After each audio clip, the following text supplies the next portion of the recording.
Hello, YouTube world, and hello to everyone there tonight on Facebook as well. We have something to cover tonight, if you will.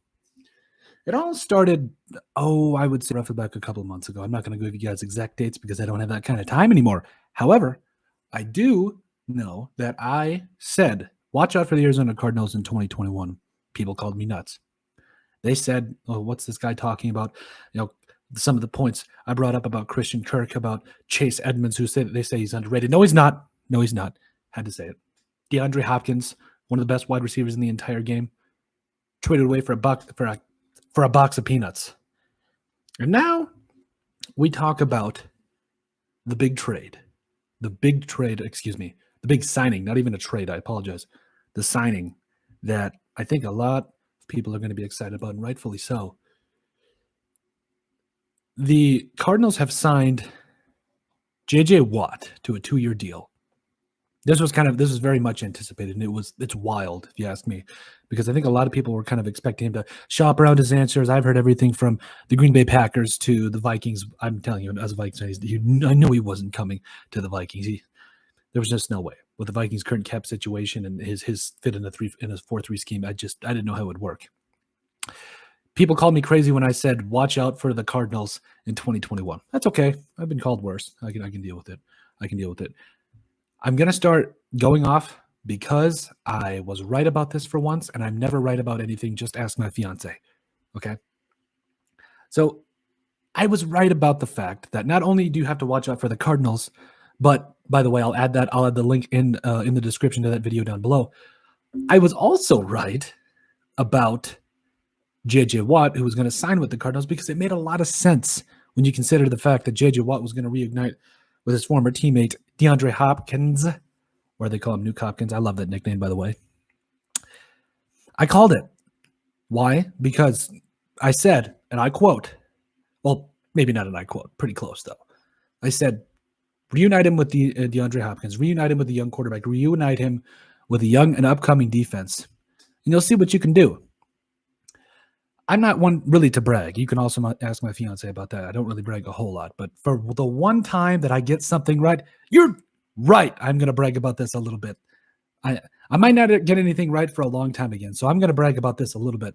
Not only did I call it, I called it. There's really nothing else to really say about it, other than the fact that of what this man is going to bring to the Arizona Cardinals. I don't think it could be overstated enough because of his impact and what he brings to a team. We're not just talking about, it's not just J.J. Watt we're talking about. Of course, we talk about a guy that was a five-time Pro Bowler, a guy that already has 101 career sacks, has been injured for quite a bit throughout the last couple of years in the NFL, had 5 sacks in 2020. I get it.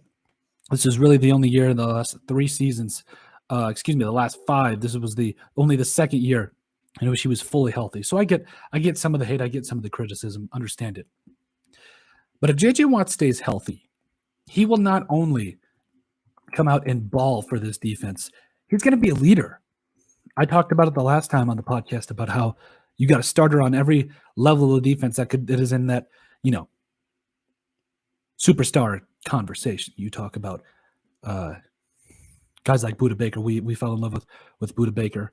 We talked about guys like Chandler Jones. Even the Cardinals linebacking core is respectable. I mean, you guys, Jordan Hicks, I love. Devondre Campbell, love him. Go Gophers.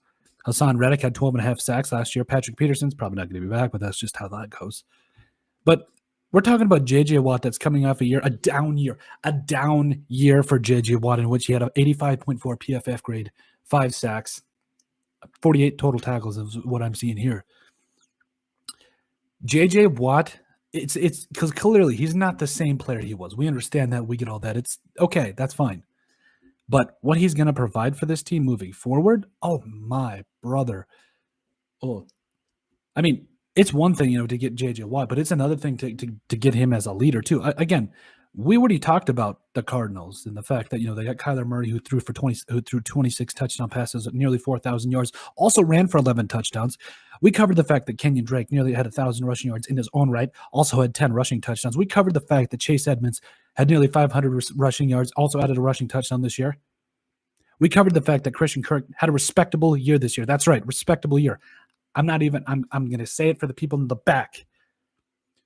This team is going to be fun to watch, and they are immediate contenders. Now, the NFC, I think, is pretty wide open. I mean, clear, the Rams are good. I think the Matt Stafford trade is going to be really interesting. I think they could win the NFC. They're dark horses to win the NFC. But because of this, the Cardinals are relevant. Again, not just because of J.J. Watt as a player, but what he brings to a locker room.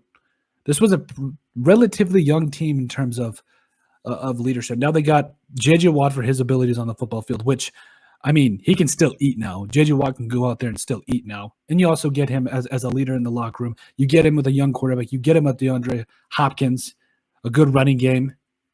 Man, what a pickup for the Cardinals. I'm going to say it again. I'm going to say it for the people in the back one last time. I'm going to continue to say it until I feel like people are paying attention, because it's time to admit it. The Cardinals are a dark horse, not only just a playoff team. If Cliff Kingsbury coaches the way he's supposed to, they cut down on the penalties, they figured their kicking game out. I know there's a lot of ifs, but really, there's really not when you think about it. I mean, the Vikings had kicking game issues last year and also some penalty issues as well from time to time. The Cardinals with this and a good kicker, oh, man.